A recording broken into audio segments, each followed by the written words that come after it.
It goes down to 24%, 23%, or 25%, depending on the time that you do this. But in actual numbers, the cases rise. I think we had, at the time you're talking about, we had maybe 17,000 cases in backlog. 17,000 cases have went up to 30-something thousand cases in backlog. We then had the 2024 report 2023 report, we had 42,000 cases in backlog. And at the recent opening of the new law year, the Chief Justice gave us a figure of 45,000 cases. Now, statistically, the judiciary said this is actually a reduction statistically, because more cases were filed and therefore the way statistics work. But in actual numbers, backlog went up. In actual numbers. The manpower needs of the judiciary, at the end of last year, the higher bench was operating at a 50%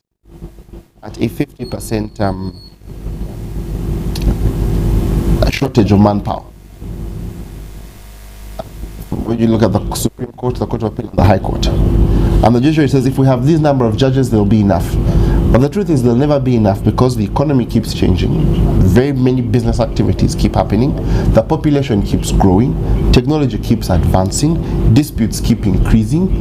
As we trade differently, as we dispute differently, as the economy grows, as the population grows, it is only natural that the rate of filings in our courts are going to grow higher and higher and higher. So the solution therefore must be one that understands that we must do everything, but we must understand that the case backlog is not going to go less, it's going to go more. At the end of this year, and early next year actually, we are going to have an election. Elections mean that there are going to be election disputes.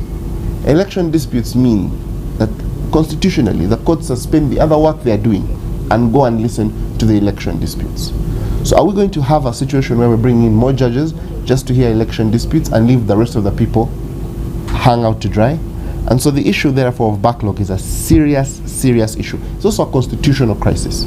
The Constitution says that everybody shall be entitled to a fair and speedy trial before an independent and impartial tribunal. The fact of the matter is that right now we have judicial decisions which are saying, I'll try and hear your case quickly. I mean, speed of trial is no longer seems to be a right. Yet it is a right, a constitutionally guaranteed right. The framers of our constitution, to quote a famous man, gave us a check, and in that check we are supposed to demand payment, and our payment is supposed to be a speedy trial. But it has for far too long, the Bank of Justice has been bankrupt. They are bouncing our check on a speedy trial. You go for your speedy trial, you're guaranteed a bounced check. A bounced check under our laws is a criminal offense. Justice is committing an offense to the people who are seeking it by bouncing the check and not being able to deliver to them that fair and speedy trial that the framers of our constitution promised them. I just wanted to get back into the problem itself, and you hinted a little bit on it, which is that the total number of cases filed.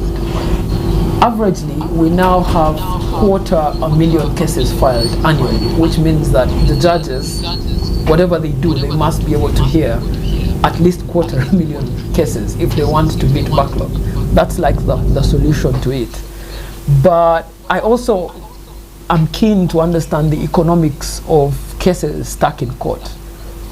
Everyone keeps throwing around a number. What's the actual number of the amount of money stuck in our court systems because we failed to resolve this?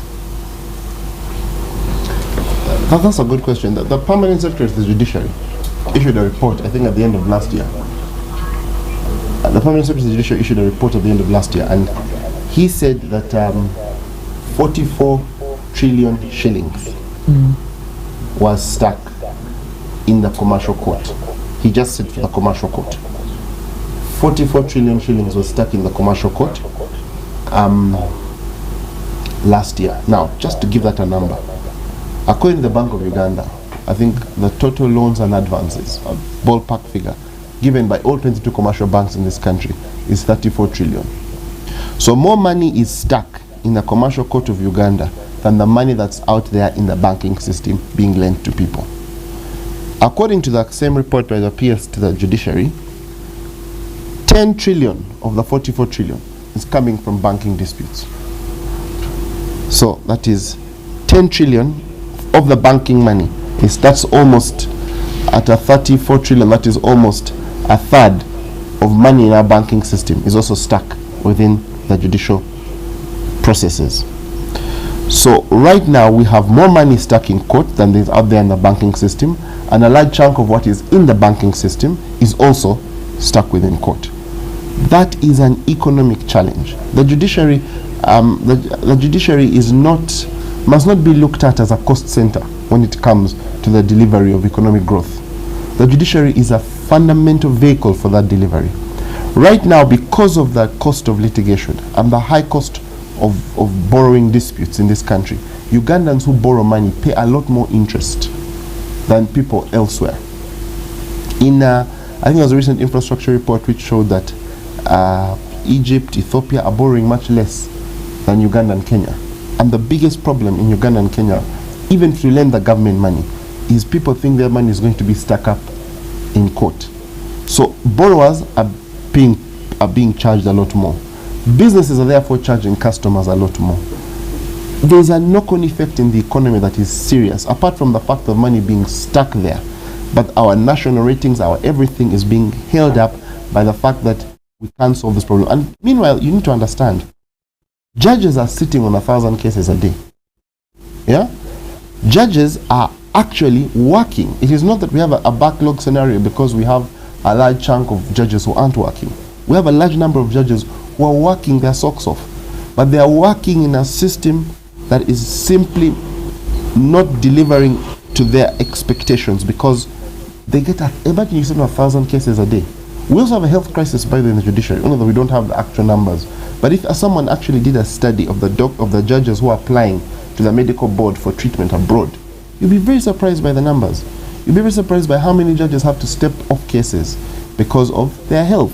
And the reason why they're having those health challenges is because they're working 16-hour days in highly stressful environments because we are not able to deliver for the people who sit on the bench. So right now the system isn't working for those who are serving it, isn't working for those who are using it, isn't working for those who need it, it isn't working for the general economy. The thinking that brought us there is well and good, but we have to broaden that thinking. Understand the challenges are going to grow and the challenges to the people are also growing. Thank you, Elison, for that. Just maybe for introduction, this is Makabayi Chantai, and thank you very much for everyone who has tuned into the space today. Elison, this issue of case backlog is not a new one, and I think for the last 2 weeks we've been discussing it quite interestingly. My question is, the judiciary has been creative. I think they have used alternative dispute resolution mechanisms such as mediation, arbitration.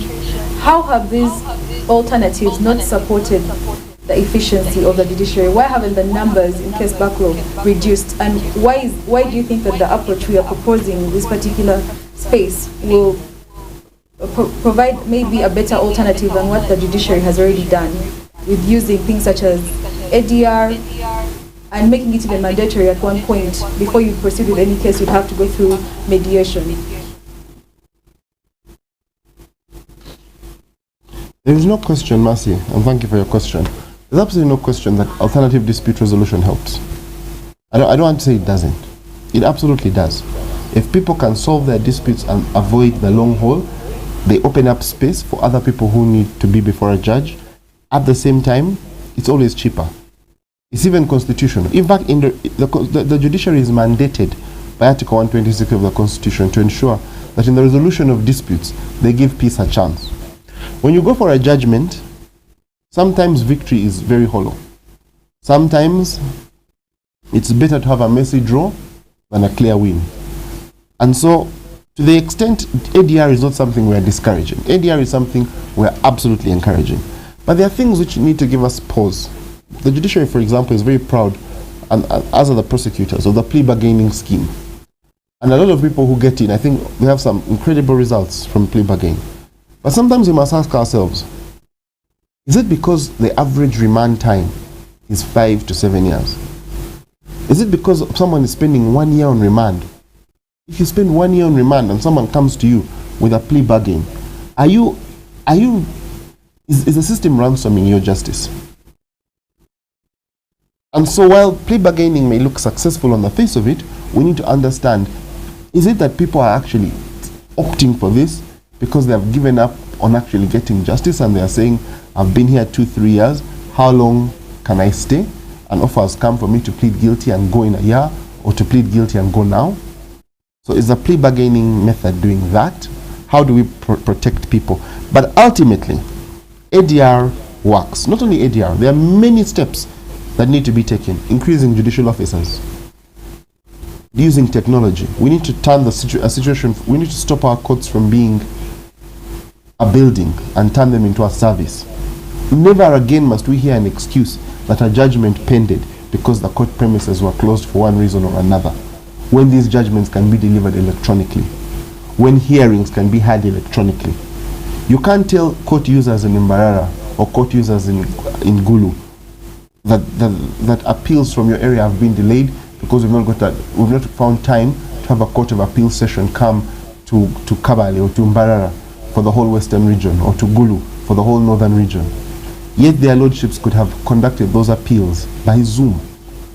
Right now, technology has to be important. ADR is important. The solution to backlog, we must fight backlog like a war. We must attack it on all fronts. If we don't attack it on all fronts and think there's one particular front that will work, that will be a mistake. We must attack it on all fronts. You make a very fantastic point on attacking it from all fronts, and I mean many of those fronts have been open. For example, the appointment of justice has really gone up over the last. It's not yet up to the standard we want, but the number of justices being appointed has gone up.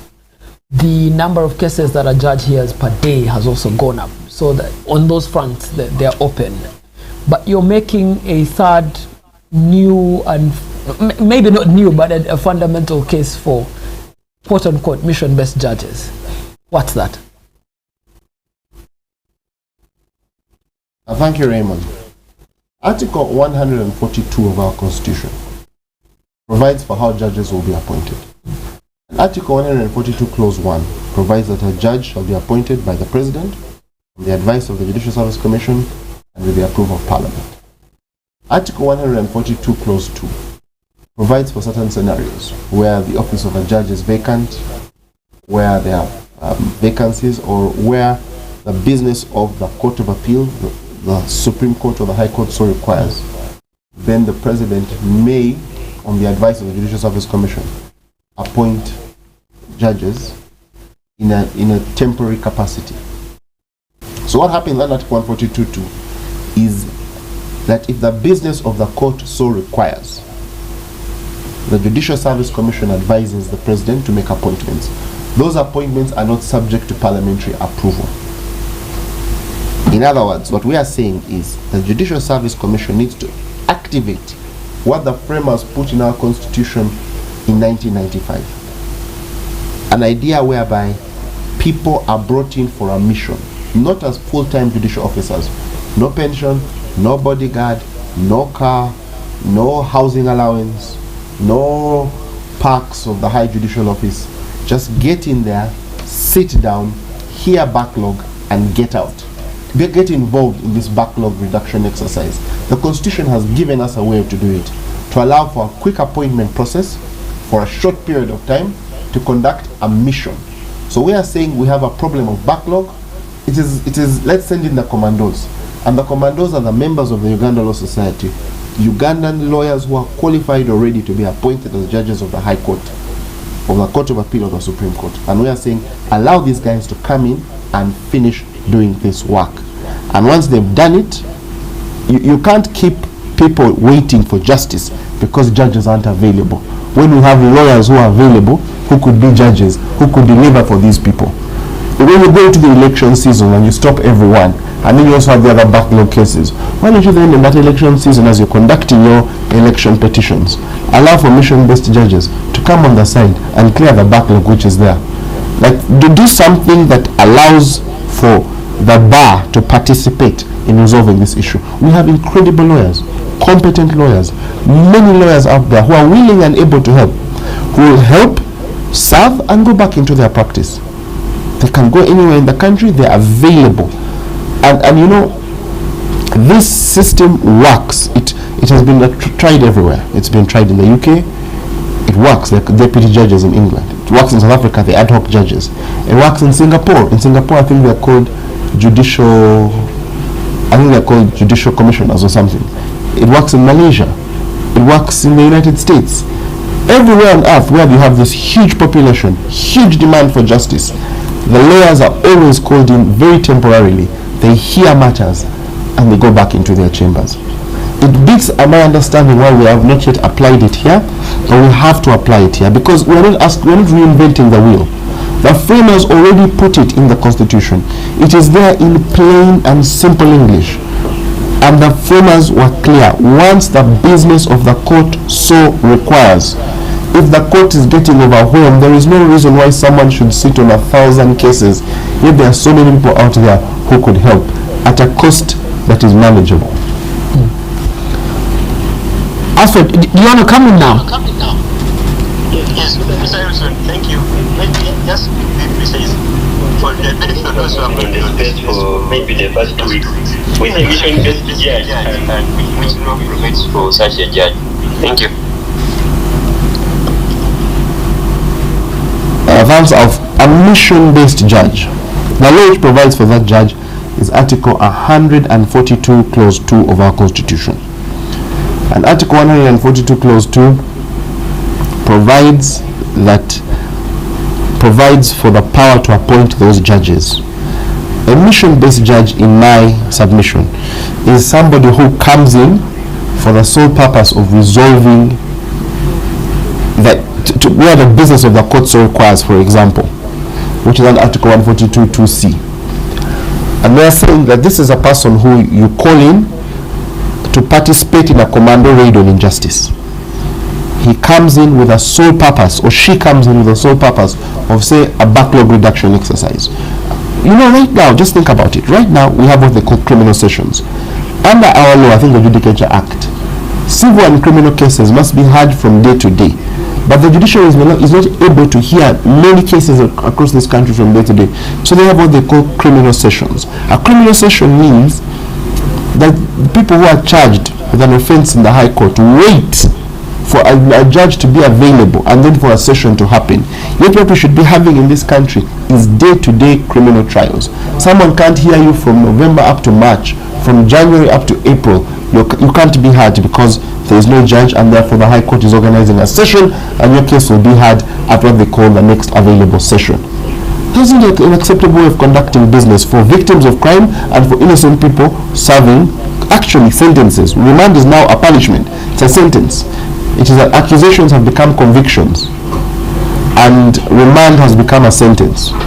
And so what we are saying is a mission-based judge would be able to come in and fill in the gaps for the other judicial officers. Would be able to allow for the judiciary to move in and to deploy capability to fight against injustice, to hear cases and to resolve disputes. That's the primary work of our judicial system, to hear cases, to resolve disputes, to make sure that our people are not finding another method of dispute resolution that is illegal, but instead have trust and faith in the fact that when they take their case to court, it shall be heard in a timely manner. So a mission-based judge, our argument for the mission-based judge is simply that the bar must start to reinforce the bench, and this is allowed under Article 142, Clause 2 of the Constitution of the Republic of Uganda. And if you look at, I could have read the article for you, but I think maybe I'll just spare the time to do that. But the provision is extremely clear. It is in clear language. It is allowed. We haven't yet done it, and it is high time that we did it. Yeah, thank you, Mr. Elison. Now, I could have read the article for you, but I think maybe I'll just spare the time to do that. But the provision is extremely clear. It is in clear language. It is allowed. We haven't yet done it, and it is high time that we did it. yeah, thank you, Mr. Elison. Now, for the past 2 weeks, you have really briefed into the Constitution and clearly discussed the idea of mission-based judges. However, most of the people who have received this idea have come to a fair conclusion that you are just repackaging the idea of acting judges. And, well, I can relate with them. We would easily think that we're repackaging the idea of acting judges, which according to the Kabumba case have been probably held unconstitutional. So at this point I would like you to draw a clear distinction between the mission-based judges and acting judges. And in drawing this conclusion, I would like you to take us through the process for appointing the substantive judges, the probationary judges and acting judges, And whereas there is no proper process for appointing mission-based judges. For clarity, read the provision of the Constitution. Article 142.2 says, where the office of a justice of the Supreme Court or a justice of appeal or a judge of the High Court, been extremely clear, and maybe a justice of the Supreme Court or a justice of appeal or a judge of the High Court is for any reason unable to perform the functions of his or her office, or the Chief Justice advises the Judicial Service Commission that the state of the business in the Supreme Court, the President may, acting on the advice of the Judicial Service Commission, appoint a person qualified for appointment. So appoint a person qualified for appointment as a justice of the Supreme Court or a justice of appeal or a judge of the High Court to act as such a judge or judge, such justice or judge, even though that person has attained the age prescribed for retirement in respect of that office. 142.3 says that a person appointed shall continue to act as a justice of appeal or judge of the High Court or justice of the Supreme Court for a period of the appointment, if the period is not specified, until the appointment is revoked by the President acting on the advice of the Judicial Service Commission. Article 143 sets out the criteria or the qualifications for appointment of judicial officers, and just 143.1e says that a person is qualified to be appointed as a judge of the High Court if he or she has been a judge, or if he or she has practiced as an advocate for a period of not less than 10 years before a court having unlimited jurisdiction. Now, I want to now go back to your question. Are we repackaging acting judges in the Kabumba case? It was important to first of all set out what the law says. So, the law says, in no uncertain terms, that where the business of the court so requires, the state of the business of the Supreme Court, Court of Appeal or High Court so requires, the President may, acting on the advice of the Judicial Service Commission, appoint a person qualified for appointment. Now, that appointment is different from the appointment under Article 142.1, where someone is being appointed into judicial office permanently. Was the constitutional provision outlawed by the Constitutional Court in the Kabumba case? The answer is certainly not. The Kabumba case dealt with a different kind of judge, a judge provided for in our regulations, in the Judicial Service Commission regulations. The regulations, and I'll come into that, the regulations provided for different kind of judges. I want to go specifically to Regulation 19 of the regulations. The Regulation 19, if I could just read it briefly, and I'll come back and then explain why Kabumba is different. Under Regulation 19, the Judicial Service Commission may advise the appointing authority on the nature of appointment to be made, such as substantive, acting, contract, temporary, or probation, in respect of judges or registrars. And then I think Regulation 20 deals with probationary appointments.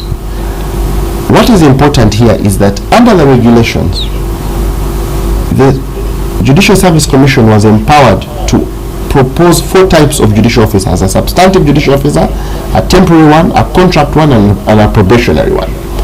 The appointments which were the subject of Kabumba's petition were people who were appointed to act as justices for 2 years, and after the 2 years they would then be confirmed as judges. And in fact, in Kabumba's case, they even took them to Parliament for approval. The issue therefore has been very clear.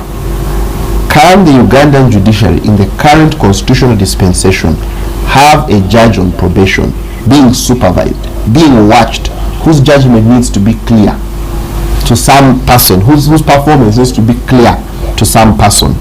And to many in the judiciary, and I agree, the problem with that is that it affected the independence of the judiciary. Because this person has a job that they are now applying for and they are now on probation, they have to please those people who are appointing them. And so at times they may be worried about making decisions without fear, favor, malice, or ill will because they are governed by this probationary issue hanging over their heads. So the Businja Kabumba case found that that sort of appointment is unconstitutional. In fact, Justice Madrama, in his particular judgment, highlighted that they are not even the judges appointed under 142 of the Constitution, because first of all they go to Parliament, they went to Parliament, but also more importantly, I think that his lordship pointed out that the Chief Justice didn't say the business of the courts are required. So I know I've gone into a bit of a technical answer, but I think it's important to set the distinction. We are not talking about judges on probation who need to be supervised. No. We're talking about judges on a mission. Someone who comes in with a specific period for a specific purpose, clear criminal session, handle a backlog reduction exercise, finish something. It's like a commando raid. You see, it's like we're saying they are full-time generals, they are full-time commanders, they are people who always moving. Then there are special forces. We are saying deploy lawyers as special forces. Let them come in, conduct a raid on injustice, and run back to their chambers. Why is this important, and how is this different from what was in Kabumba? In Kabumba, you're looking at someone who's going to sit as a judicial officer, who's going to fill up the position of a high court judge, but who's first being viewed, who's first being watched. Now, of course, the argument for those who wanted to watch the judges was that if we give you this job and you end up being so useless, why should we give you this job for all this time and then you prove to be useless? Useless in the sense of unable to perform your functions. And that was the argument they were trying to advance to the Constitutional Court, and the Constitutional Court did not find time for that argument. We are saying no. We're not talking about probation. We're not talking about other forms of judges. We are saying put lawyers on a mission. In the UK, they are called deputy judges. He comes in, he sits there, he does his work as a judge. He finishes hearing a few cases in the commercial court maybe, and he goes back and he serves as a lawyer, as an advocate. There's nothing peculiar about what we're suggesting. It hasn't affected judicial independence in South Africa, in the UK, in Malaysia, in Singapore, in any place it has been deployed. It just makes sense. It's sensible. Either you deploy the huge reserve that you have and make it useful, or you keep with your backlog. Elison, maybe if I could come in here, and then I just want to look at the structural argument now, away from the legalese of it, which is that you have lawyers coming in from private practice and trying to solve this problem of case backlog by offering their services and rendering judgment. Would you wish for this to happen across all courts? Would you wish for it to happen at the High Court, at the Constitutional Court, and at the Supreme Court? And what would that portend for things like, precedent, when some of those lawyers have to argue under the same precedent? What would that portend for things like fairness? What would that portend for things like bias, where lawyers are traditionally biased with very specific types of knowledge, and they come onto the bench with the idea of furthering that knowledge and making it the kind of precedent that a country should take. So the question I'm asking really is that because they don't have tenure and they're not going to stay for long, they can veer the bench in any way that they want to take it. Do you worry that that would happen if these your commando lawyers went both for the High Court, the Constitutional Court, and the Supreme Court?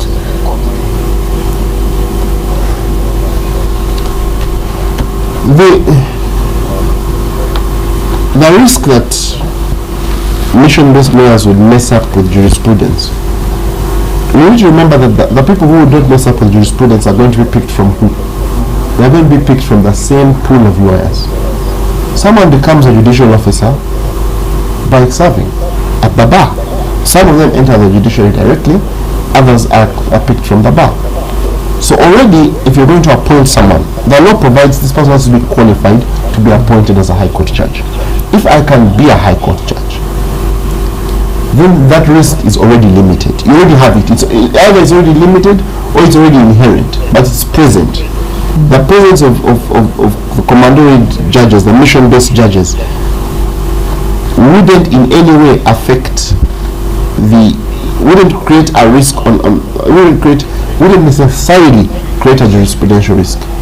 That jurisprudential risk could only be created if the quality of the bar, as some people think, is extremely low. But let us say that it is. Then that problem would happen whether you make them mission-based or permanent. It would still be the same problem. In my view, that quality is not as low as some people think. In fact, I think we have a very high quality bar. The second thing is, can you go at all levels? I think we are more interested in looking at this as a solution to backlog at the High Court. The High Court has almost 30, according to last reports, out of the 45,000 cases, almost 30,000 of them are currently sitting at the High Court. We have 12,000 pending appeals in the Court of Appeal. 12,000. There is absolutely a need for a solution. Whether it is ADR, whatever it is, there is a need for a solution. You cannot have an average appeal in this country taking 5 years. You just can't have it. You can't have people giving up on justice. You know it is very easy because of these numbers to take criminal cases. Criminal cases are particularly worrisome because there's a lot of justice and injustice involved. Having an unsafe conviction in Uganda, with due respect, is easy. And then failing to get it challenged and appeal is easy. And then just giving up is easy. The system is a system being wired to justice. And all we are saying is, let us have a solutions-based approach to this problem. So yes, I wouldn't mind getting judges in. Right now, historically, we've used this approach. Although we haven't used it for lawyers. I recall in the case of Major General David Tinyefuza versus the Attorney General, Justice Egonda Ntende, who was a resident judge of the High Court, was put on the Court of Appeal, on the Constitutional Court, to hear the Tinyefuza matter. He was a resident judge of the High Court. He went to the Court of Appeal. He listened to one case in the Court of Appeal, delivered his judgment in the famous Tinyefuza decision, and then went back home to his High Court job. Did the presence of Egonda Ntende in any way affect the jurisprudence in the Constitutional Court? Absolutely not. And my contention is that if judges can do it, so can lawyers. Thank you, Elison, for that. I think I like the fact that my colleague brought up this issue of who are mission-based judges, and you've explained it quite well. You've taken us into the context of the fact that it's already in the law and everything. I think in the mind of any listener, they're wondering, there is no question that the business of the courts requires support with respect to coming up with these creative ways of reducing the case backlog. Also, you've emphasized the fact that these things are already in the law. We don't even need to create new laws to proceed with the appointment of mission-based judges. I think the question is, why hasn't this been done up to today? Why don't we have mission-based judges dealing with construction law cases, the 44 trillion you mentioned at the commercial court? Why don't we have judges, mission-based judges being appointed at this particular time when the judiciary needs it most?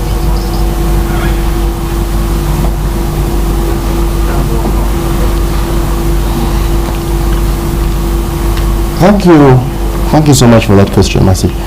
You know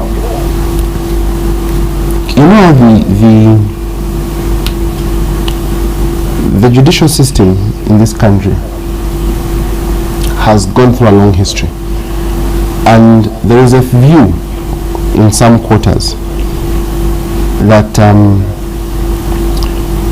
lawyers, in many quarters, that lawyers are actually a hindrance to the administration of justice, and that the judiciary should be reserved for what are called sitting tenants.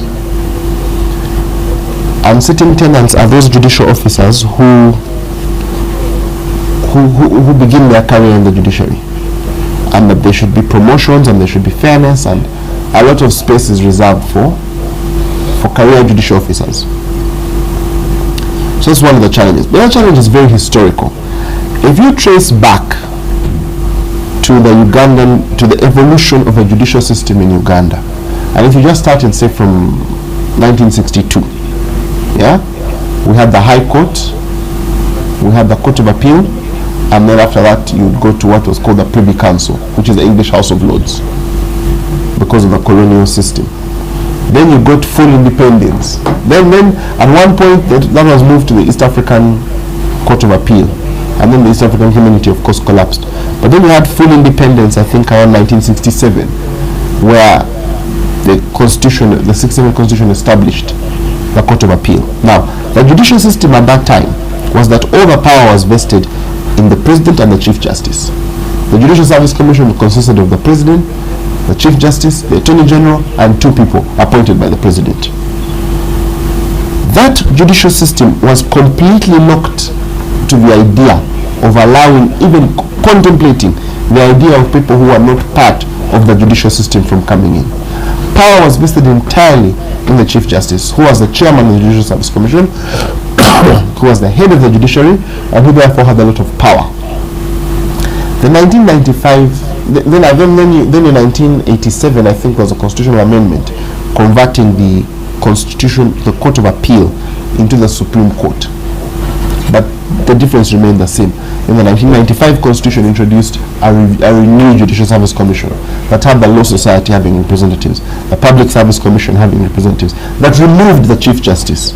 And then you have these 2005 regulations, the ones which govern the Judicial Service Commission coming in, which in my view, very respectfully, are regulations written in 2005 but written for the 1967 Constitution. They reintroduce a lot of power and supervisory power back into the hands of the Chief Justice. They do everything they can to limit the power of the Judicial Service Commission, and they try as much as possible to limit appointments to career judicial officers. We see a strong push for sitting tenants. There is no sitting tenancy in our judicial system that we should be supporting. What we need to be supporting, to understand, is we have a choice between the solution as envisaged by the framers and the solution as carried out at the moment. And the solution as envisaged by the framers is clear. I've read it for you. It's Article 142.2. It is in no uncertain terms. It is absolutely clear. The English couldn't be clearer. You can, where the business of the court so requires, call upon people qualified to be judges, to be justices, to sit there and render justice. If you take that historical perspective and merge it with the challenge we have right now, the challenge we have right now is there are so many people who, even the reforms people bring, when they say we need to remove lawyers from some of these small claims, or remove lawyers, like lawyers are seen as the burden of justice, and yet lawyers are actually the reserve force of justice that is undeployed, underutilized, over-insulted. You imagine a young lawyer in Uganda who produces his son today, and by the time he finishes that land dispute, his son is sitting PLE. Like, how is that acceptable? How is that solving the problem of land? Isn't that then creating a problem of crime? And people who are tired, who see their land being encroached on by a grabber, are they going to take the law into their own hands? And then when that lawyer then have now to start the criminal case and have his client on 7 years of remand, that is just not acceptable. And what we are proposing is, let us stop this issue of assuming justice is a privilege. Our Constitution promised our people a fair and speedy trial, and this method of all these methods that people are proposing, including the method of mission-based judges, provide solutions to problems that exist and that people are going through in real life today. Thank you, Elison. Just on the point you brought out on how that particular clause is being interpreted right now, there's an interpretation that when they say appoint a judge, the interpretation is that the person probably should be a retired judge, or someone who is probably already doing they're already a judge maybe, but not a lawyer. So what is your opinion on that? The Constitution is clear. Anybody qualified to be a judge. That's the provision. To read anything else would amount to a massive distortion of the English language. But it's the same problem I've been explaining to you. The idea of sitting tenants, the argument of the sitting tenancy, which has always been a conflict between the bar and the bench, where people think you should only sit here if you've gone through the hollowed ranks, and that in fact the mission-based judge or the acting judge, the mission-based judge, is that judge who must have already been a judge. The Constitution allows, what the Constitution removed in the mission-based part was the age limit that exists on other judges. It said even if you're above the age, if you've reached the age of retirement, that means even senior lawyers who would otherwise not be eligible for appointment as High Court judges because they have passed a certain age, can serve. But also means judges who have retired can be called back to serve. You see, what we are proposing, the argument that it only refers to judges is the sitting tenant argument. It's the argument that the judiciary belongs to those who get in, who are promoted through the ranks, who do what they can, who serve. And by the way, this is an argument against career judicial officers. We need career judicial officers, but the bench is richer from the experience of the bar. What we need are career judicial officers to be on the bench. We need career academics to be on the bench. We need career lawyers to be on the bench. A judicial system that has, if I can quote an old Supreme Court, because I'm sure none of them still serves, so it would be good to use them as an example. A career judicial officer like Justice Karuhanga, an academic like Justice Karuhanga of the Supreme Court, a practitioner like Justice Mulenga, a practitioner like Justice Sekoko, a career judge like Justice Odere. That bench, because of the synergies that you have academics, right now we have very good academics on the Supreme Court bench. We have career judicial officers. We have career practitioners. The wealth that you get at the bar must be reflected at the bench. If the bench consisted only of career judicial officers, it would be poorer. Not because there's anything wrong with career judicial officers, but because they lack the diversity of experience. The diversity we need at the bench is not just in a diversity of identity. We also need a diversity of experience. There is nothing wrong with a lawyer who can qualify to be a judge, sitting in to hear matters and going back to his chambers. That experience of what's happening outside and what's happening inside the courts will bring a wealth to the judiciary that the judiciary will be richer for. Thank you, Elison. You've made a very fantastic pitch for this. And now, in terms of moving forward, people who have questions, you can request. We will add you, and then you can ask your question. But as we get those questions from the public, I just want now to get into the active part. You win the JSC election. You are a member of the JSC. How does this work? On day one of you as a member of the JSC, how do we have mission-based judges, and how do we remunerate them? How do we incorporate them into the bench? How do we assign them cases? What timelines do we give them? I want to hear the mechanics of it now. Thanks a lot, Raymond. How does it work? From day one, the members of the UGANDA'S Society agree with me. They overwhelmingly vote for me to be the nominee to the Judicial Service Commission. They understand that nobody can stop reggae, and we get in there. The Judicial Service Commission, under Section 27 of the Judicial Service Act, has the power to regulate its procedure by setting out regulations. And I will be proposing to the Commission that we do make regulations for the appointment of judges as mission-based judges. And then, where the business of the court so requires, you see, what mission-based judges bring is numbers. You need 100 judicial officers, 200 judicial officers. You can get the numbers to do it on a temporary basis, and then they finish their work and they go away. At the moment, a judge needs a house or housing allowance, a car, a bodyguard, a research assistant, a clerk,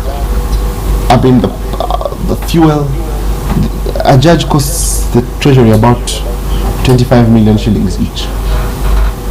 If you then get mission-based judges, and that's without the car, by the way. If you then get mission-based judges and appoint them, we'll be able to serve. Even at that package, it will still be cheaper because you don't have the car, because you don't have them for the full time that you have them, because they don't cost you a pension. Although a judicial officer retires at a particular age, he continues to earn, I think, up to 80%, if I'm correct, of his benefits. for the remainder of his natural life. So even when you retire them early and you don't have enough energy to work, you, the taxpayer, continues to meet the cost. A mission-based judge has 3 quarters. I think it's 3 quarters. You can just earn 3 quarters, 75%.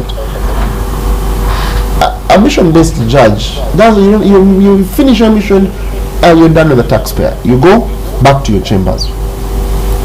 How that works practically, we need to pass rules. In my view, the business of the court already requires it. The fact that we have, as at January of this year, a statement, when we had actually just a few weeks ago, when we had the Chief Justice addressing us on the rule of lawyer, opening of the new lawyer. When the new lawyer was opened this year, we were told by the judiciary that there are 45,000 pending cases in the courts.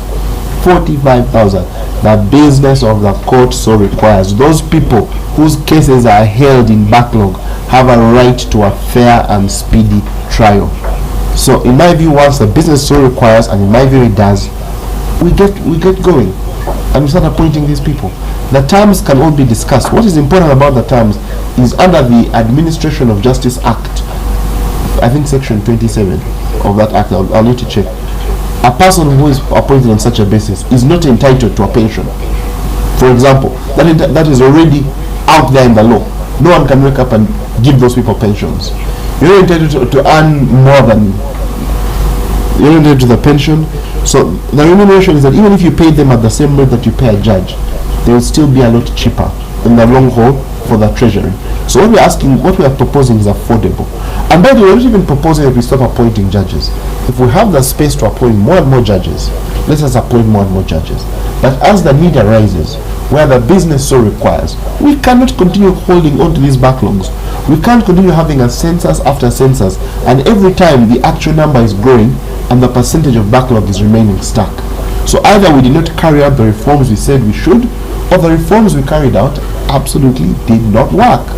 We need a solution to the problem that we are having now, and this is a solution that litigants, lawyers, and the public really require. And in my view, that solution is written in the black letter of the law in Article 142(2), where the business of the court so requires the President, on the advice of the Judicial Service Commission, shall appoint a person qualified to handle that business. This is mission-based stuff. This is commando raids. This is justice in need. This is justice indeed. I don't know, but my heart is not settled with the use of the word commando raid. But I have a question here from a friend. They requested that I don't mention their name, but they're a lawyer with senior expertise, and they asked, outside of monetary incentive, what other incentive would there be for lawyers with career track record experience offering their services towards the ends of justice as mission-based judges? That's a brilliant question. First of all, mission-based judges provide us with 2 interesting things. They provide us a pipeline of talent. It's very clear that when we finally do go to recruit actual judges, we could actually have seen potential talent. Yeah? And people could be tapped on the shoulder. That's one thing. The other thing is that lawyers give a lot. Lawyers already are arbitrators. The decisions lawyers make as arbitrators are not appealable. You know what arbitrators means? It means that rich people already have this option. Rich corporations that are in disputes in Uganda already have an option to opt out of the traditional let's wait and see system and appoint a lawyer to arbitrate their dispute, hear the matter, and it's not even appealable. Lawyers already serve as arbitrators. Lawyers already serve as mediators. Very meager resources. Lawyers back up the judiciary as mediators. Sometimes even on a voluntary basis, by the way. Lawyers serve on the state bar as they call it state brief in criminal trials. Lawyers are already hired. So already lawyers are doing a lot in terms of public service. Lawyers are teaching the law in government institutions. Yeah? Full-time lawyers leave their practice to go and become professional assistants at LDC. Lawyers are already giving out much of their time. What benefit does a lawyer have from being, apart from the financial? So first of all, there is the financial, and there's nothing wrong with a system that's paying lawyers. And we are paying lawyers in a matter that is cheaper for the economy, cheaper for the system, economically effective. It is good for lawyers to have money. first of all. You have to agree that point. But secondly, the experience of judicial service, the experience of rendering justice, the experience of hearing the sort of disputes that people have, the knowledge of what it takes to actually sit at many times we complain about judicial officers without understanding what they are going through. Just that experience, that knowledge, that understanding, it will cause a better fusion between the bar and the bench. So we have a higher, so it provides a huge pipeline for talent, that those who are recruiting judicial officers can see that, you know what, this mission-based judge needs to actually have a full-time job. In Singapore, the Chief Justice of Singapore was a mission-based judge. He was a mission-based judge, and he was seen, and they said, you know what, we need to tap this guy on the shoulder, and he needs to sort the whole problem out himself. So there's a lot that can be gained and a lot that can be learned from allowing lawyers to do this.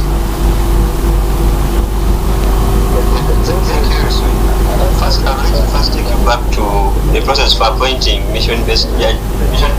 And a lot that can be learned from allowing lawyers to do this. Yeah, thank you, Elison.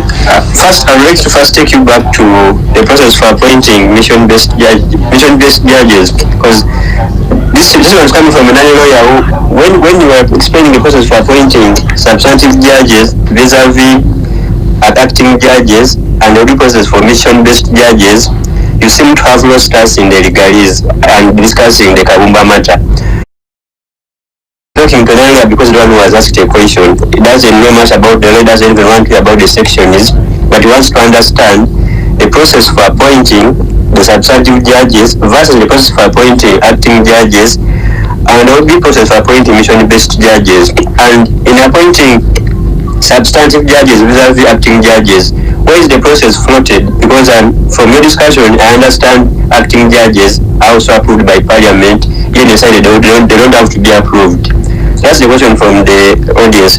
But now this is my question as well. You just mentioned about money and how the lawyers who qualify to be appointed as mission-based judges will have at least benefit from getting money from that position. And where money is involved, I think even the young lawyers now need to come in. So how will the young lawyers benefit from this? Because they don't qualify to be appointed as mission-based judges, but we also need the money. So how will they benefit from this idea? Thank you. The office of judge, the one appointed under.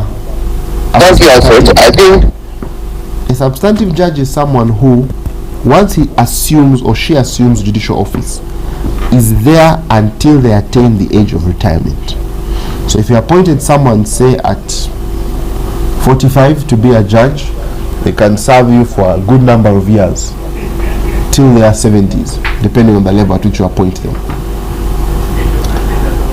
Or after they serve for that period of time, when they have reached the age of retirement, they continue to earn 3/4 of the benefits of a judicial officer for the remainder of their natural life.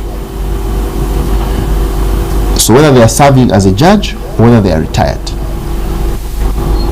that is a substantive judge. In order for you to therefore reach a point where Uganda agrees to pay you from the time you start serving until the time you go to be with Almighty God, the idea is that you must be thoroughly vetted.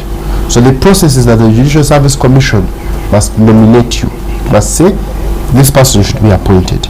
The President must appoint you, and Parliament must approve you. Because once you go through that process, you have to be subjected to the entire fulcrum of the state to look at you and say, this is a person who merits judicial appointment. A mission-based judge, however, is somebody who is not going to be paid until he dies, is somebody who is going in to serve and get out quickly. So the framing of the Constitution made that process lighter. The Judicial Service Commission looks at you and says, this person qualifies to be a judge of the High Court and can actually hear disputes, and nominates your name to the President. The President can therefore appoint you. Now, if you're going to be removed as a judge of the High Court, what needs to happen is a complaint will go to the Judicial Service Commission. The Judicial Service Commission will then determine if there is merit and tell the President, who will then appoint a tribunal. The tribunal will then recommend your removal. The President will then take you back to Parliament. Parliament will then make a decision. That's how it is very difficult to remove a person you've appointed as a judge. A mission-based judge is just removed by the term. Your term ends, or if you really want your term to end earlier, the Judicial Service Commission can ask for it to be ended faster. So the difference in these two is that one is really a mission-based. Raymond has said he's not comfortable with the use of commando raid. You know what keeps coming to my mind is this raid on Bin Laden. You know, some guys just came from somewhere, came in, got the guy and got out. That's the whole idea, that we must start raiding injustice. That injustice has taken a foothold, which has become a stronghold in our justice system.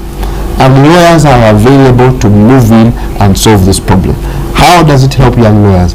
First of all, just think about it. I gave you the example of this young lawyer who finishes his case, who has a child and finishes his case when his son is going to do PLE. Starts looking for a place in Budo or somewhere else. A friend of mine doesn't like church schools.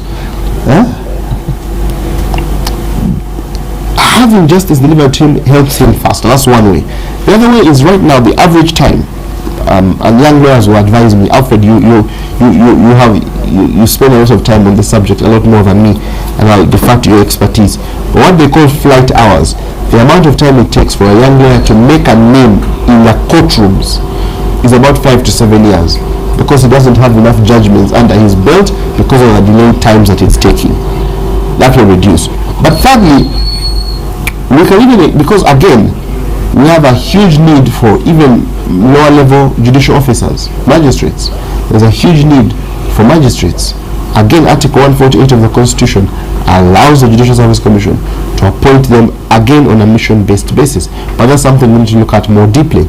But the whole point is this: there must be enough flexibility in the system for a young lawyer to understand that there's some work to be done in the fight for justice, that there's some accomplishment to be made. And in my view, this system allows for more room for young lawyers to rise and can be deployed across the breadth of our judicial system, including where young lawyers can be appointed. You know, very many young lawyers are so ambitious to serve on the judiciary. A large number of young lawyers, actually, in my experience, do want to become judicial officers. Many of them would be very happy to serve as in any capacity in our judicial system, and so we need to also look to activate 148 of the Constitution, which allows for a similar arrangement for young lawyers. So now this is getting interesting. I agree in any capacity in our judicial system, and so we need to also look to activate 148 of the Constitution, which allows for a similar arrangement for young lawyers. So now this is getting interesting. I agree with you. 80% of young lawyers would want to go to the judiciary. From the first two advertisements in the last 2 years, at least 80% of the colleagues I know applied to join the judiciary, although they failed. And now you seem to suggest that under Article 148 there is where they can also be appointed as probably mission-based magistrates or something of that sort. Could you just go deeper into it for the benefit of the young lawyers? Because I'd never really bothered to look at it in that angle. Thank you. At the moment, if you just looked at the numbers,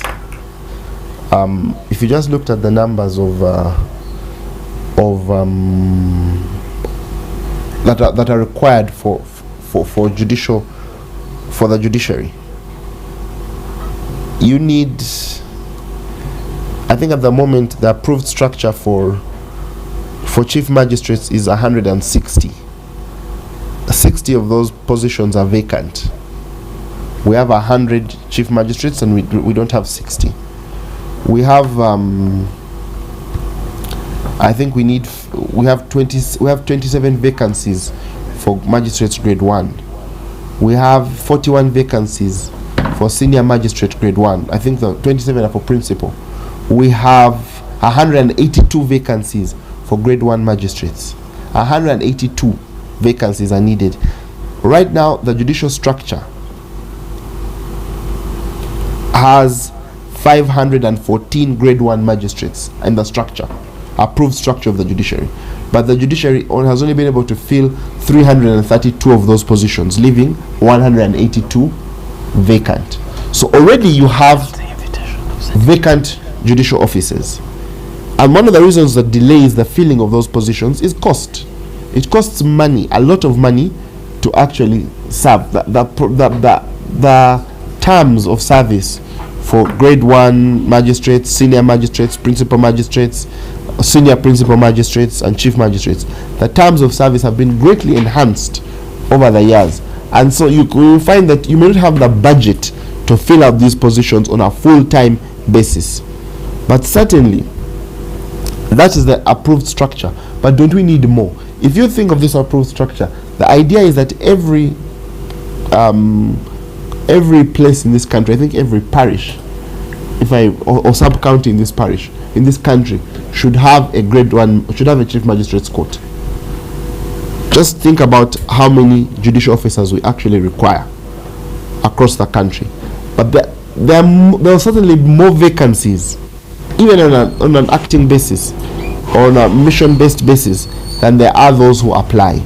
But what is important is this: this opportunity exists, and we need to realize it for many young lawyers. There are many things we need to do also in the appointment of judicial officers. We need to make sure it's more transparent, especially at the lower bench. There are real challenges with the transparency of those appointments. We need to make sure it is more enriching. To become a chief magistrate, you shouldn't only limit it to sitting tenants. You should also allow the bar to get in. But at the same time, there are certain positions where you can understand why you need career judicial officers to have some level of ring fencing. But the idea, Alfred, is how it's not so much we must deliver as lawyers to the public, because once the public starts to receive justice from the system, it will be better business for all of us.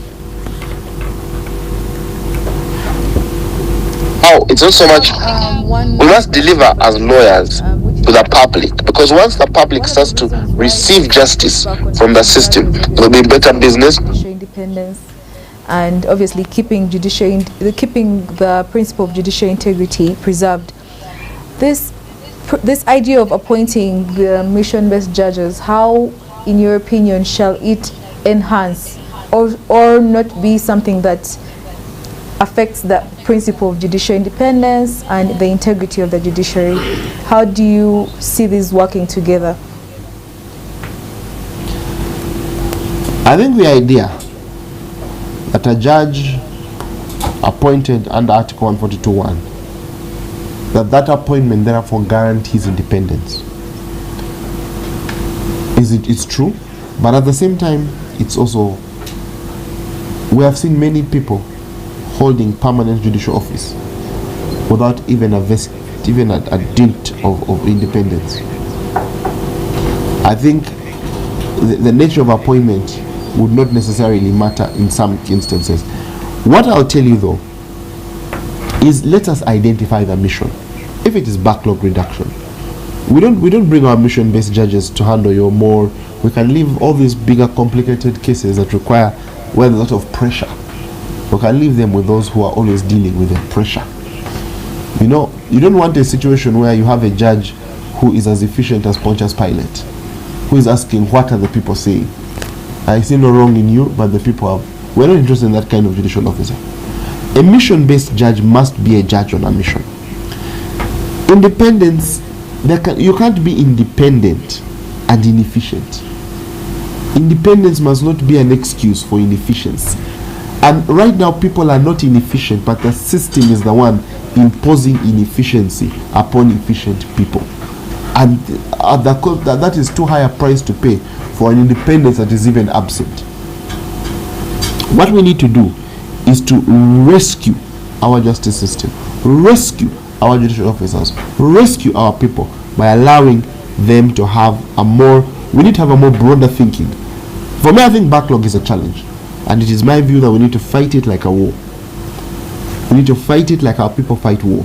And we need to fight it with every tool in our arsenal. We need to fight it like the whole world depends upon it, such that we can deliver justice to our people. Because like everyone knows, justice too long delayed is justice denied. And this does not mean that we are supporting a judiciary that is not independent. Nobody wants a judiciary that's not independent. Certainly I don't. because we need judges who are able to deliver justice without fear, without favor, without malice, and without ill will. There are many ways to protect the independence of a mission-based judge. The Judicial Service Commission should recommend people who pass, who qualify to be appointed. Should recommend people who would be very comfortable as judges already, but who, because of space constraints, are not able to be appointed. And those people will have to show their independence and their mettle while they serve as mission-based judges. But we can't lock the door to mission-based judges on concerns that are frankly academic, that are theoretical. It is okay to tell people to wait when you don't have cases that you're waiting for. It is okay to tell people to move at a snail's pace for independence when you're sitting in an ivory tower. But we're talking about people on remand for 1 year, 2 years, 3 years, 7 years. We're talking about 44 trillion stuck in the commercial court. We're talking about the fact that many banks in this country are no longer lending us on land. They do not consider our titles as sufficient security anymore. Yeah, and that they're pricing good debtors to pay for bad ones, pricing them out of the market because cases are stuck. We opened a commercial court so that we could have commercial disputes resolved quickly in order to attract investment. We opened a land division so that we could ensure that land cases are fast-tracked. We have so many circuits of the High Court, a civil division. Today, as we speak, there are 2 judges in the civil division of the High Court. 2 judges that hear every civil case in the Republic of Uganda. How do you expect those people to be performing right now? Right now, today, in that division, it will take you, you'll honestly be told that we're not fixing trials for cases which were filed in 2024. We're first finishing 2021. Even before they are promoted, the other 2 who are there. That was the position. How is that something that's sustainable? How am I dispute be put on hold? What else am I supposed to do? Where else am I supposed to go? So for me, the independence of our judiciary, it must be independent, but it must deliver. The Constitution says that judicial power is derived from the people and must be exercised in accordance with the wishes, norms, and aspirations of the people. I can tell you, our people don't want to wait 10 years. Oh, all right, Elison, you made a very passionate speech, and I have someone here who wants to ask a question. I could introduce them as senior citizen, I could introduce them as senior lawyer, I could introduce them as partner, but I will leave it to him to introduce himself. So I call him chairman. So Chairman Elison Karuhanga, if you can ask your question. I'm a senior citizen, I could be a lawyer, I could. So I call him chairman. So Chairman Elison Karuhanga, if you can ask your question. Oh, thank you for the opportunity. I have been listening to this series, and I think a good idea whose time has come is unstoppable. Is that what you say? You can't stop really? I think this idea is unstoppable, and it's a good idea.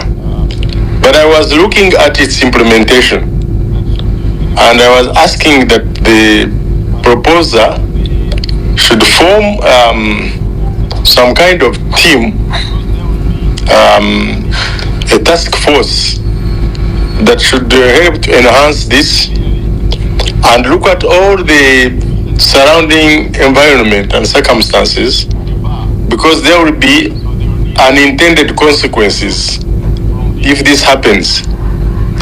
Clearly, these mission-based judges will need the bar. So they will need people from the Attorney General, from DPP. They will need others from the bar to be before them. So we will need a task force also at the Attorney General's office in order to meet the requirement of these new and many mission-based judges. There will be a requirement for security, because you cannot expose these mission-based judges to the public to make judgments without protecting them. there will be a requirement for revision on the budget and finance. And there will be, as I said, many unintended consequences, which I need to advise that you should look at them and see who and where and when is it going to be presented. Do you want to raise the legal committee of parliament to give you more support on the policy and implement what is already in the constitution? Do you need the judiciary support? Do you need a resolution of the bar from the Uganda Law Society's general meeting to support? Do you need the Judicial Service Commission only to do that, or you need them all? Do you need to mobilize public opinion as a requirement? Because this is just not affecting the legal profession, but it's affecting the public. And so there are many questions which this very good idea has brought in my mind, and I think you need a comprehensive, holistic approach to solve this very urgent kamikaze attack on injustice. I don't want to go on and spend more time, but I'm just thinking we look at it long term with a vision of practical implementation of this wonderful idea, and it must not be stopped. Now, it can't just be stopped at this type of conversation now. I think we need to adopt it and then find a way of getting it implemented successfully. And I just wanted to let you know that just the second attendee you were talking about was the Chief Justice of Seychelles. Otherwise, I'm very, very pleased.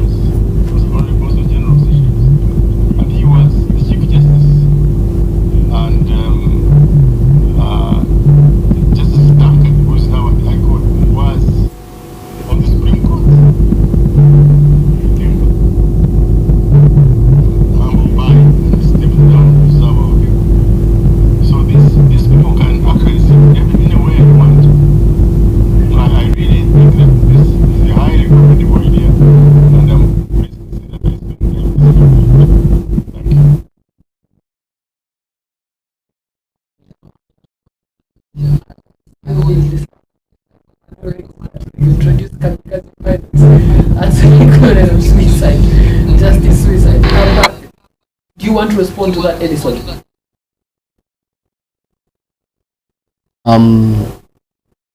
Thank you very much. I'll respond to it. I think first of all, I thank him for that question, Dr. Elison Karuhanga. I think the first most practical way that members of our society can ensure this is done is by voting for me, Elison Karuhanga, as the UNS representative on the Judicial Service Commission. The other ways are all secondary. The first one is to get the lawyer's lawyer on board. But you know, think about it. Under the Constitution, the High Court has unlimited original jurisdiction. So what does that mean?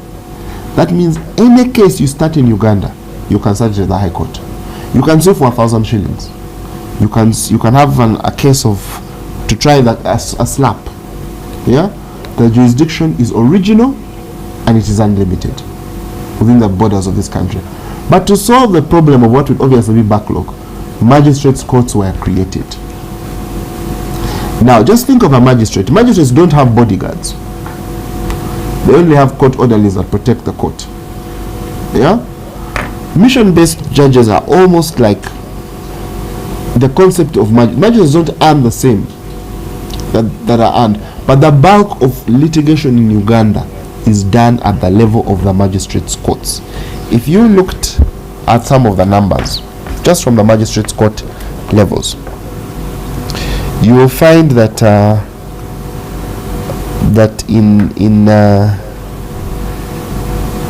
in the year 2024, the Chief Magistrates Courts completed 127,000 cases.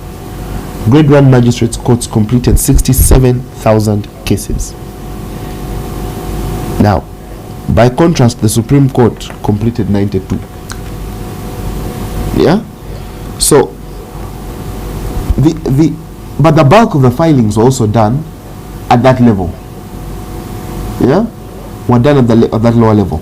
Just think of the terms of service. So the bulk of justice is actually delivered in magistrates' courts. The bulk of challenges we have come from the lower bench as well. But the actual delivery of service, the backlog situation in the lower courts, is not even remotely near what it is in the higher courts. So the question is, can the mission-based judges serve just at the same level, not at the same terms?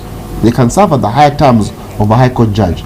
But do they need, if a magistrate who handles all the cases doesn't need security, do we immediately need to give the mission-based judge security? It's a conversation we can have. In my view, this is a solution that is ready. This is like a microwave meal.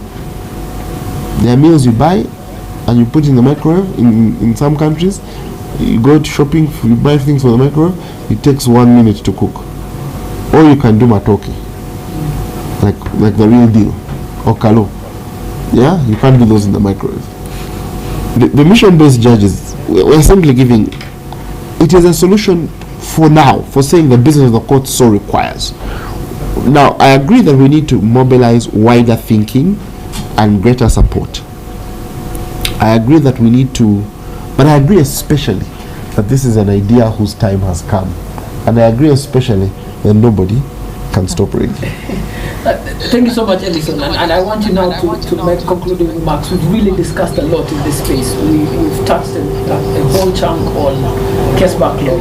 We've discussed a whole bit on judges, the provisions for them within the law. We've had a discussion on that.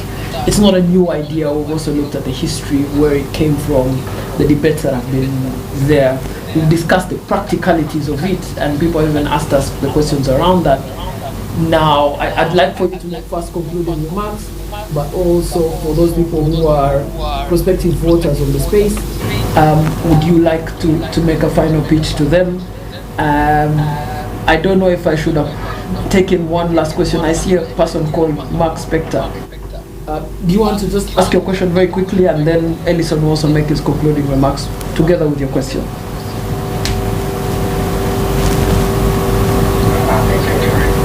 Last question, I see a person called Mark Spector.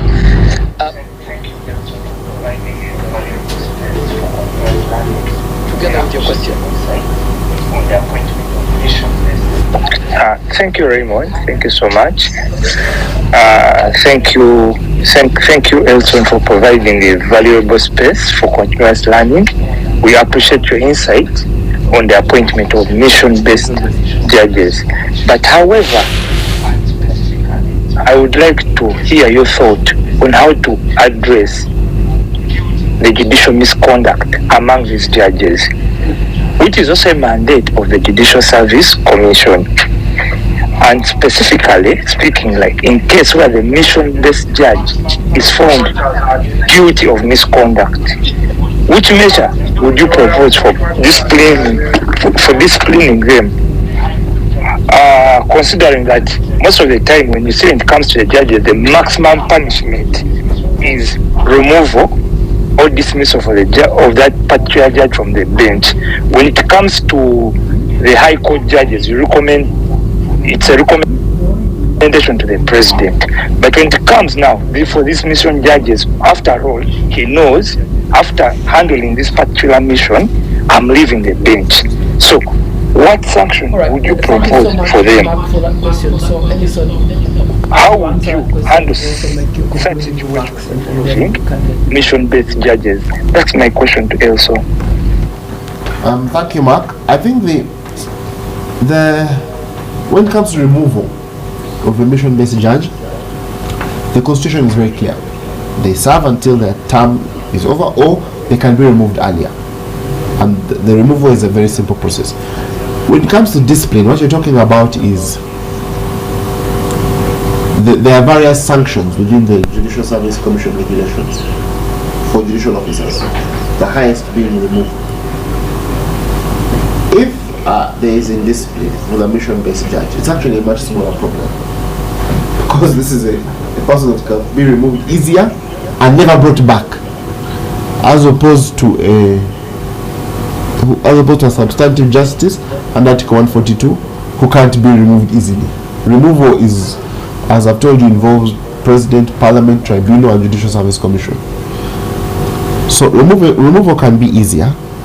Ensuring that this person actually never serves again can also be well within the mandate of the Judicial Service Commission. And other reforms, provided that any disciplinary sanction is done in accordance with the law, subject to a fair hearing. I don't think discipline would be a very big issue among this crop. Just think of a person who has taken off the time of his chambers and who actually wishes at a certain point to be a judicial officer. He's right now in a pipeline of talent. He's being seen. He's being engaged by the fact that he is delivered, that he has written 100 judgments in the time that he has been there. He's at a very different level from someone who has arrived, someone who has been a career judicial officer and then becomes a high court judge close towards his age of retirement and may not have the same fire in his belly. For me, what is important is we get the ball rolling, is we hit it and we start it. Discipline, I can assure Mark, is not a challenge for these people, because if you have to remove them, you remove them. It's a lot easier to remove a mission-based judge. It's a lot easier to stop them from coming to the service. It's a lot easier to also talk to them and warn them about what is required to be done. But what is most important is to get the bar to reinforce the bench in the fight against injustice. There is no reason why right now in Uganda a speedy trial is a promise. Someone promises you that, I'm going to give you a speedy trial. It is a right. You should have already given me the speedy trial. In everything that we are discussing, my right to a speedy trial should not be one of them. You go into the commercial court and the judge says, okay, you guys, I can see you're arguing a lot. Your case, I'll hear it quickly. As opposed to hearing it what? A man or a woman, will tell you that I went to court and I was going up country, I found the judge leaving.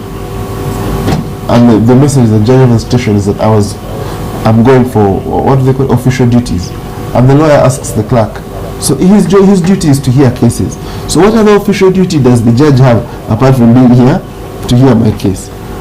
Those sort of arguments between the bar and the bench will certainly reduce if we have more judicial officers serving our people with speed, dedication, and efficiency. Now for the closing argument, just me make a closing argument. First of all, I want to thank people. I know it's been a long evening. I know we've had these conversations repeatedly. We are not proposing ideas that are not implementable because they are already in the law. We're asking you to send us to a Judicial Service Commission that is already empowered to do what we're asking to be done. There are many people who are discussing many other things. People are talking about changing the structure of the Judicial Service Commission. That requires a constitutional amendment. We are not part of that group. There are those who are talking about stopping judges from giving out particular types of orders, injunctions or stay orders, say that the stay order is unconstitutional. We are not going to sit there and determine how judges make their decisions because our judiciary is independent. We are not sitting down and saying we are going to go into the Judicial Service Commission and overthrow the chairman of the commission. We are not saying that we are rude. We are well known for our rudeness. We are saying we are going into this Judicial Service Commission with an ideological purpose. How can we expand the use of lawyers in the administration of justice? How can we do it in accordance with the law? How can we do it in a way that is good for everybody and bad for injustice, bad for inefficiency, bad for confusion? In my view, we need to change the culture of our courts being a building and they become a service. In my view, we need to deploy technology. In my view, we need to deploy the bar. We need to deploy the bar at all levels, from the lowest to the highest in our judiciary. Because, as has been said by someone far wiser than me, this is an idea whose time has come. And absolutely nobody can't stop reggae. All right, thank you so much, Elison. I like that you refer to the person as a person who's far wiser than yourself. But thank you so much to everyone who's been listening to us. It's been a fantastic time engaging you on the space. It's recorded, so immediately, and you can play it back to listen to the things that you were not able to hear. The spaces are continuing, so we still have a chance to quiz Elison on a lot more of the specifics of what he'll be doing. We do not know yet when the election will be due, but we're also looking forward for the due date. But from me to you and from everyone who's been hosting this, we wish you a... Oh wait, Elison will say one thing before we say good night. Yes, I always say to everybody who has joined us, and I'll say it again today, good morning, good afternoon, good evening, and good night. Good night.